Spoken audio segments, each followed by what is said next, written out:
relación aquí. Sí. Yo me comuniqué con mi gente de Nueva Vida, rapidito. Sí. Bueno, pues se nos dio allí a nuestra hija Andrea Daniela Martínez, hizo historia en las Justas Live, ganó medalla de oro en salto con pértiga, es la primera medalla de oro en atletismo de la Universidad de Puerto Rico en Ponce, la primera medalla de salto con pértiga, y es de oro para la universidad. Y un detallito, la primera mujer en lograrlo. Así que hizo historia en la Universidad de Puerto Rico. Así que allí estaba papá llorando.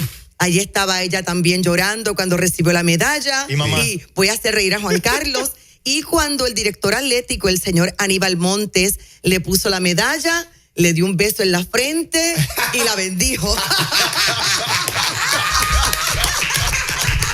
Así que felicidades otra vez, Andrea, al director atlético, a Aníbal Montes por haberla becado, haber confiado en ella, también a Jairo Escalona, su coach. Jairo salió con 2 medallas de oro en salto con pértiga, también a Adrián Candelario de la Universidad de Puerto Rico en Río Piedras.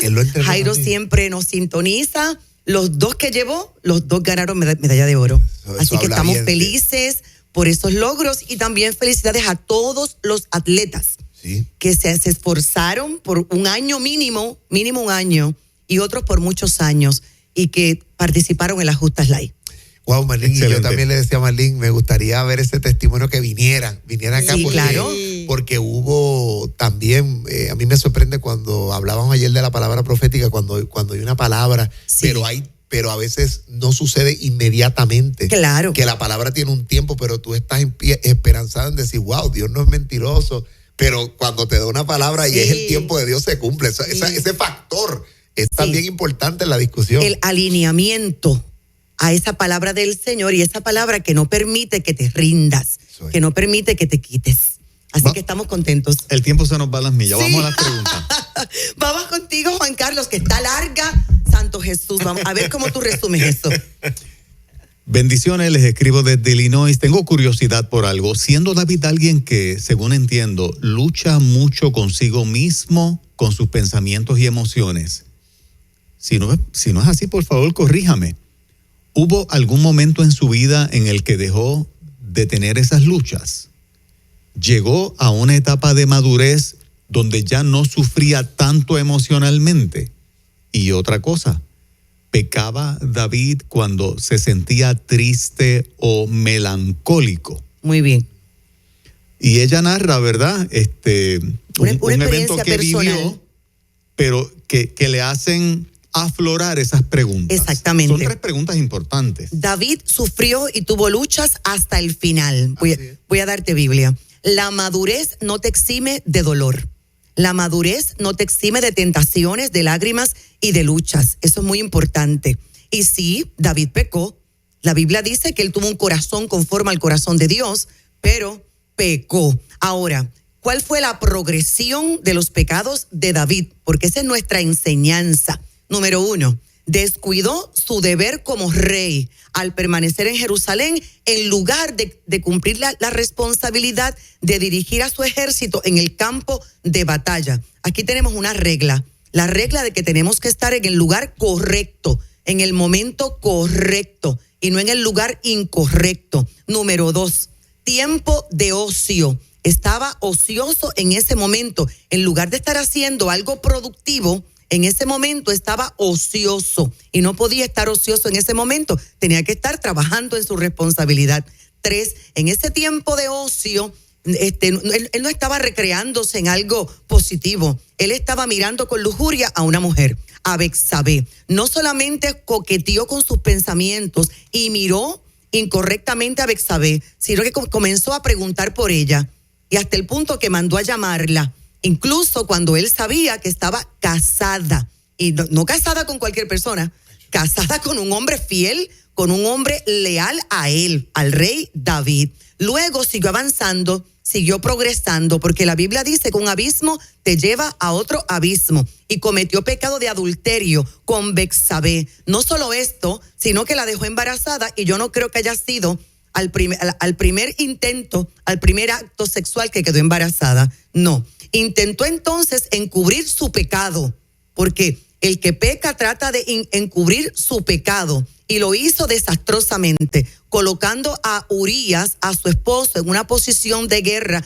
comprometedora, y fue asesinado por un tercero. Luego sigue avanzando. El profeta Natán se acerca, y al principio de la confrontación, a través de una parábola, él no reacciona, él no lo acepta. Natán tuvo que confrontarlo directamente. Y dice la palabra del Señor que esto es desprecio por Dios, por el patrón de comportamiento. Usted puede leer de asignación, segundo libro de Samuel 12 al 14. Ahora, con esto dicho, David tuvo muchas oportunidades de detener esto, pero no lo hizo, no lo detuvo. Y esta es la razón por la que tuvo tanto dolor, tanta desgracia en su vida. Tuvo luchas hasta el final. Murió a los 70 años de edad, con conflictos con un hijo llamado Adonías que lo quiso traicionar. Lo que obligó entonces a David, estando en una cama que no soportaba el frío y una sierva tenía que estar abrazándolo y calentándolo en la cama, tuvo, al enterarse del complot de Adonías, que montar a Salomón en su mula personal y aún vivo, ungir públicamente a Salomón como el nuevo rey. Murió débil. Termino. Sí, David tenía un corazón lindo porque se arrepentía delante del Señor, pero tuvo luchas, tentaciones, pecados hasta el final. Y la pregunta suya, que si logró madurez, sí, posiblemente logró madurez, pero la madurez no te exime del dolor, ni de las lágrimas, ni de las tentaciones. Amén. Hay una pregunta que, basado en la experiencia, en un segundito, Marlene, sí. Ella dice, ¿pecaba David cuando se sentía triste o melancólico? Porque ella vivió una experiencia con su hijo cuando el hijo tenía 15 años, que 10 años después todavía la hacía llorar inconsolablemente. Sí. Unas hermanas de la iglesia, sabiendo por lo que ella lloraba, le dicen, chica, ya no llores más nada, ya está bien, pasa la página. No. Y ella internalizó que posiblemente esa tristeza y melancolía también constituía pecado. Se sintió muy mal, muy avergonzada y está haciendo la pregunta. Podemos llorar. Mira, Jesús lloró.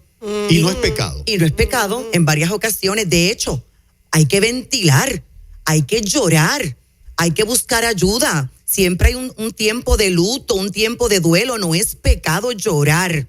Llora, mi amor, llora. Solo que no nos podemos quedar estancados allí. Ajá. Porque si no, imagínense la depresión. Entonces, en tiempos de vulnerabilidad, obviamente, estamos más vulnerables a caer en pecado ante una tentación. Es por eso que es importante que todo creyente identifique cuáles son sus debilidades y orar como Jesús nos enseñó. No nos dejes caer en tentación y líbranos del mal. Amén. Si alguien ha caído en tentación, levántese. Si 7 veces cae el justo, Jehová lo levantará. Levántese. No es pecado descubrir la escoria que hay en uno. Lo que es pecado es defender la escoria que hay en uno y quedarse en el suelo. ¿Quién continúa? Vamos con Edwin con una pregunta muy importante. Interesante. Saludos, apóstol. Espero se encuentre bien. ¿Puede hablarme del espíritu de estupor? La palabra estupor, de allí viene la palabra estúpido. Ajá. Estupor, estúpido. Porque eso es un espíritu. De hecho, es como un adormecimiento espiritual. Y esto no es un fenómeno nuevo ahora en el año 2026. La palabra dice en Mateo 24:12, dice, habrá tanta maldad que la mayoría dejará de tener amor hacia los demás. Y es que la Biblia enseña que el corazón puede ser engañoso. Y cuando el corazón engañoso del ser humano se aferra a sus pasiones carnales, a sus deseos carnales, los ojos del entendimiento se ciegan. Y la Biblia nos advierte algo, dice, como en los días de Noé, que la gente estaba completamente viviendo placeres cotidianos, comiendo, bebiendo, dice la Biblia, casándose normalmente y dándose en casamiento, Mateo 24, 37 al 39, que en el tiempo de Noé la gente no escuchaba la profecía de Noé y no se apercibía del juicio que venía. Ahora, no es que falten advertencias, porque Noé, la Biblia le llama pregonero de justicia, segunda de Pedro 2:5, durante décadas estuvo proclamando la verdad, pero lo que sucede es que la gente tenía espíritu de estupor, estaban completamente adormecidos. Ahora, esta ceguera colectiva que ocurrió allí y que está ocurriendo ahora, no es casual, sino el cumplimiento de palabras de Jesús. Dice Mateo 24:39, y no comprendieron hasta que vino el diluvio y se los llevó a todos. Ahora, lo triste de esto de estupor es que esto no es solamente del mundo, también en la iglesia. Hay apatía espiritual en la iglesia. Esto no se limita a los impíos, ¿no? La Biblia habla que la iglesia de Sardis en Apocalipsis 3:1 tiene nombre de que vive, pero están muertos.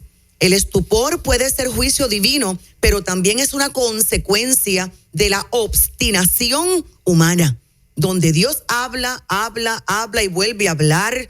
Hay maestros, hay evangelistas, hay predicadores y la gente cierra sus oídos, el corazón que se aferra al deseo carnal. Tenemos a Adán y Eva como un ejemplo más. Génesis 3:6, Eva cuando vio el fruto prohibido, dice la palabra del Señor que lo deseó lo que Dios dijo que no. Y ese deseo la llevó a la desobediencia. ¿Y qué te cuento de Sansón? Que el Padre Celestial le habló a su mamá desde que antes del nacimiento, que él nació para levantarse contra los filisteos, pero le gustó una filistea que le rompió el corazón. Y los que conocen la historia saben cómo terminó Sansón en los brazos de una ramera. Termino la respuesta de esta manera. ¿Cómo se vence? Porque esto es importante. ¿Cómo se vence? Usted tiene que estar pendiente y vigilar contra toda tentación, atento a usted mismo, a sus pensamientos, a sus emociones. Cuando un pensamiento incorrecto llega, agárrelo inmediatamente. Usted nada puede hacer para impedir que los buitres revoloteen sobre su cabeza, pero algo sí puede hacer para que los buitres no hagan nido en su cabeza. Ore sin cesar. Practique constantemente el arrepentimiento, que es cambio de mentalidad, y el ayuno también. El ayuno es importante. Esa carne usted tiene que doblegarle en el nombre de Jesús de Nazaret y lea la palabra del Señor, manténganse en comunión. Eso es, vamos a la próxima, pero primero, no le puedo decir estupor a alguien que me haga un corte de pastelillo, ¿verdad? Estupor, no. Mire, sea libre de ese espíritu de estupor, sí, ese adormecimiento suena que usted eso lleva. Suena eso. Por aquí le preguntan, pastora, ¿por qué el pueblo de Dios pidió ser como las demás naciones? Podríamos pensar que todos los profetas y todos los grandes hombres y mujeres de Dios de la Biblia tuvieron hijos intachables, pero no. Por ejemplo, los hijos de Elí. Él era el sacerdote. Ajá. Y sus hijos eran unos pecadores. Y este es el caso de Samuel. Samuel era profeta, el profeta de Dios, tenía 2 hijos irresponsables, Joel y Abías, que pecaron delante de Dios. La Biblia dice que ellos hacían sobornos, que eran avaros, que eran corruptos, pervirtieron la justicia. ¿Y sabe lo que hizo Samuel? Pasando por alto eso, los nombró ancianos de Israel, porque la excusa era que él estaba demasiado viejo, pero los hijos no estaban en los caminos del Señor. Así que ahora, en el primer libro de Samuel, capítulo 8, versos 1 al 5, nos encontramos con una petición del pueblo. Profeta Samuel, tú estás viejo.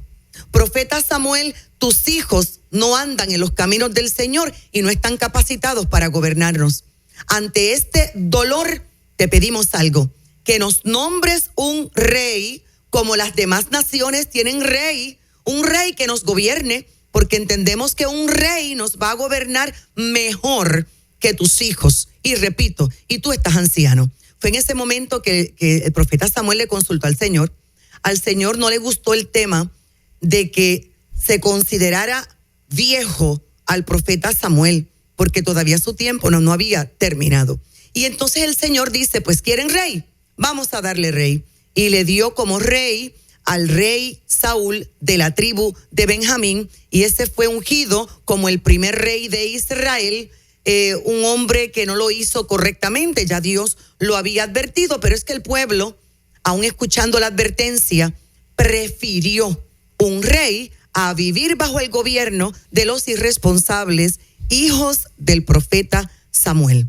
Así que los ministros, no solamente tenemos que ocuparnos del llamado que Dios nos ha hecho, la familia es importantísima. Lo dijo el apóstol Pablo a Tito y a Timoteo, que todo el que quiere obispado, buena obra desea. Pero un requisito, que gobierne bien su casa. Y la Biblia dice, porque si no puede gobernar bien su casa, ¿cómo va a gobernar la casa del Señor? Amén. Eso es, señoras y señores, poderoso estas respuestas que el Señor nos ha dado a través del reto de los teólogos. Pastora Marlene, usted está en el área del sur de Puerto Rico. Si alguien quiere ir a la iglesia, a visitarle, a todo lo que quiere comunicarse con su ministerio, ¿dónde lo hace? En el sur y en el oeste. Estamos en Ciudad de Avivamiento en Ponce, Puerto Rico. Todos los domingos 9:30 de la mañana. Hoy miércoles 7:30 de la noche. Y los viernes están nuestros jóvenes a las 7 de la noche. Pero también estamos pastoreando el Pabellón de la Victoria en Hormigueros, Puerto Rico. Domingos 4 de la tarde. Martes escudriñamos las Sagradas Escrituras 7:30 de la noche y jóvenes viernes a las 7 de la noche. Para más información, 787-644-2544, 644-2544. Excelente. Gracias, Marlene. Bendecidos. Muchas bendiciones.